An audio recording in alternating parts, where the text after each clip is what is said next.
Did you know that most of the times in our public advocacy or debates, it's not the words that we use that matter more, but rather the frame within which we speak, the linguistic frame? George Lakoff teaches us a lot about framing, and I think it's important for us to understand framing in our constant advocacy for the rights of the Palestinian people. So let's explore it a little more. So George Lakoff is an American linguist and a philosopher. His study of linguistics, he doesn't just look at the structures of language, but also how our consciousness, our brains work within language or how language impacts them. In the 1980s, he co-authored a book called The Metaphors We Live By, and in which he describes his idea of the conceptual metaphors. So roughly stated, what he means by that is that when we are speaking or having an argument, at the back of that argument, the words we speak are within a given frame, a metaphor, and we employ the vocabularies of that metaphor. So, for example, debate. Debate, according to Lakoff, is posited in a war metaphor. Hence, what do we say about debate? We annihilated our opponent's argument. We destroyed their points. Everything that we talk about debate is in war metaphor. So what we gain from Lakoff is this understanding that if we use our frames and metaphors effectively, and of course sincerely, we are more likely to be persuasive and more likely to continue working within the frame within which we are advocating, and rather than working in our opponent's frame. That's crucial. Okay. Knowing how you're framing your public argument and what's behind the words that you speak enables you to constantly speak within your frame and not be reactive to what your opponents are saying. Let me give you an example. When Nixon resigned, right before that, what was the press calling him? He's a crook. He's a crook, right? And the moment he stands on the pulpit or rostrum, right, and says, I am not a crook, even though he's denying what is being said about him, but he sanctifies the opposing frame by using the term that his opposition or the press was using within that metaphor or frame of crookdom. I mean, I just made up that word. So knowing what frame we are in and constantly advocating within that frame is crucial to having public impact, but also crucial to our own understanding of our own advocacy. So let's explore it a little more and see how frames and an understanding of linguistic frames can help us more effectively advocate for Palestinian rights. So in this fight for Palestinian rights, we have two competing frames that we can employ. One is the one that immediately comes to our mind, a strong and honest criticism of Israeli policies, right? That's the mistake that I made in the beginning of developing this playlist. I went on an offensive and I said, I will from henceforth be a strong critic of Israel. That's okay, right? But another frame that is more effective and persuasive is the frame of love for the Palestinian people. So one is that we say we are critics of Israeli policies and actions. Fine. The other is we stand in solidarity with Palestinian people out of our love for their rights, for their future, for the children, and for anything that hurts their life. These are the two competing frames. What's the problem with the first frame? The first frame is that my response will always be reactionary, right? Because I'm looking at what the Israelis are doing, right? And I'm criticizing them, but my speech is within the frame of how Israel is representing itself. And when I do that, it's easy for anyone who's opposed to me to just constantly keep labeling me. So now, I'm not saying as a scholar I will abandon my critique of Israel. No.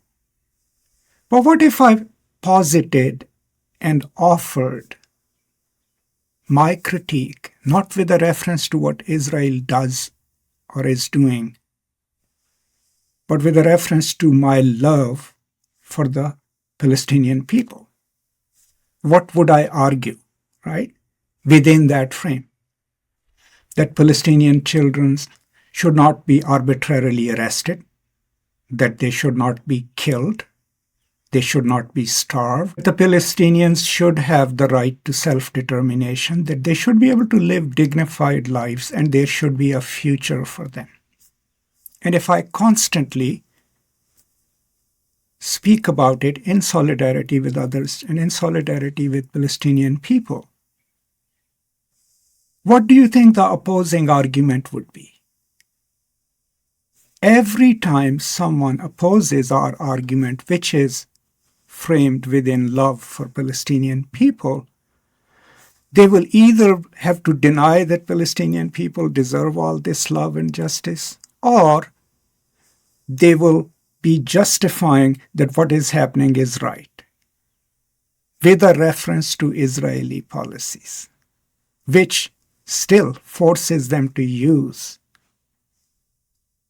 our argument, our frame of Palestinian people. So, framing then, it doesn't just allow us to be more persuasive, it allows us to literally channel the love impulse, right? And constantly then reinforce the love impulse or the care impulse for the Palestinian people. So what could be the practical applications of this, right? You probably watched my video about the student protests. What are the opponents using against that? One little sign here, right? Someone's statement against Israel or against the Jewish people misconstrued or even correctly reported, one or two instances. Instead, if we just stood in the streets on our university campuses with our signs, which don't even mention State of Israel and their atrocities, which just mention Palestinian life, what's happening to them, where you just say, I love Palestinian children, let Gaza live, right? Do not starve Gaza. Everything with reference to the Palestinian people. That is the frame, out of love and solidarity. Now, what that does is that Israel is already implied there, right? People will make connections to our frame.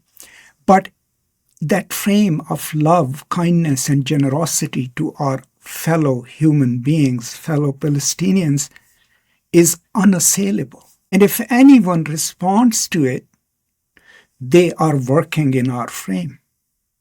We are not defending ourselves for the words that we speak. That is the brilliant aspect of Lakoff's research and his explanations of how frames work. Let me give you an example from my personal experience on this channel. Now, if you have watched my video on the incarceration illegal incarceration of Palestinian children, you know that in that video I use credible sources.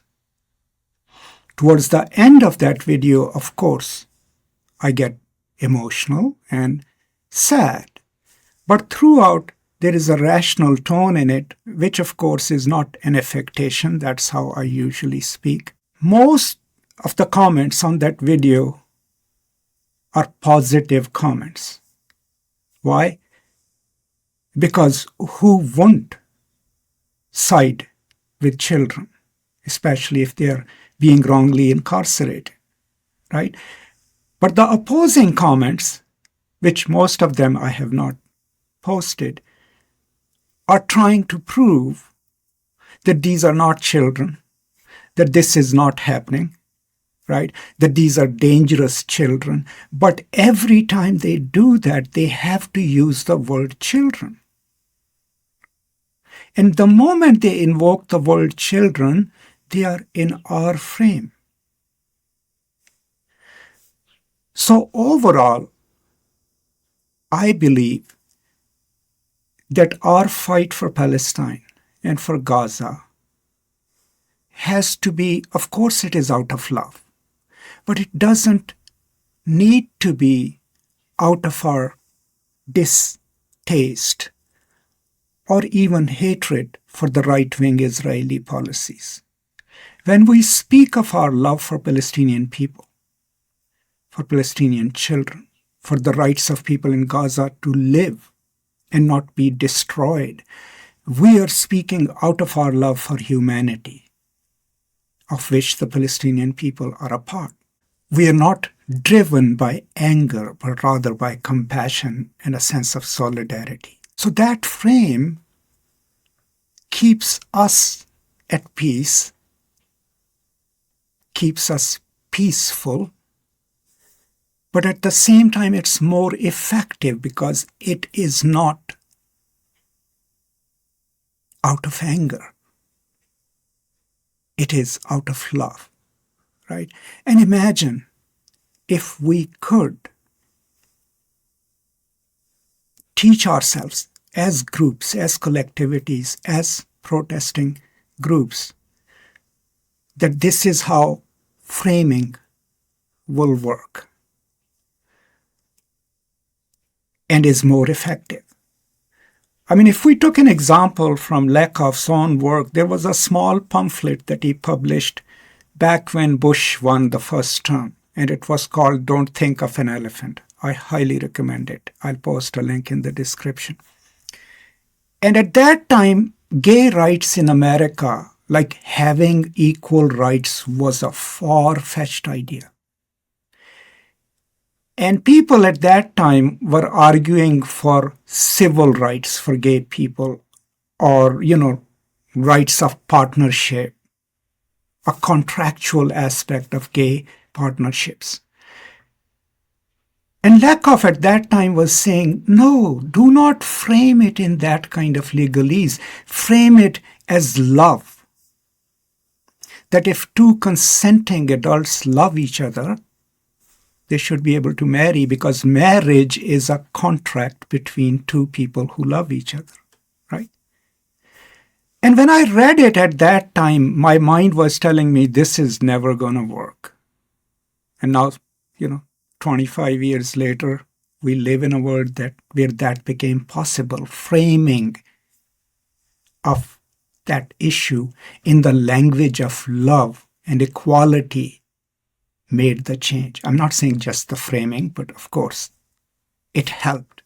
So to sum up, George Lakoff, one of the leading linguists who comes up with the concept with his other colleagues of conceptual metaphors and frames, and teaches us that most of the times when we function in the world, debate or discuss in the world, we are working within given conceptual linguistic frames, and we are more effective if we constantly reinforce our frame rather than working in our opponent's frame.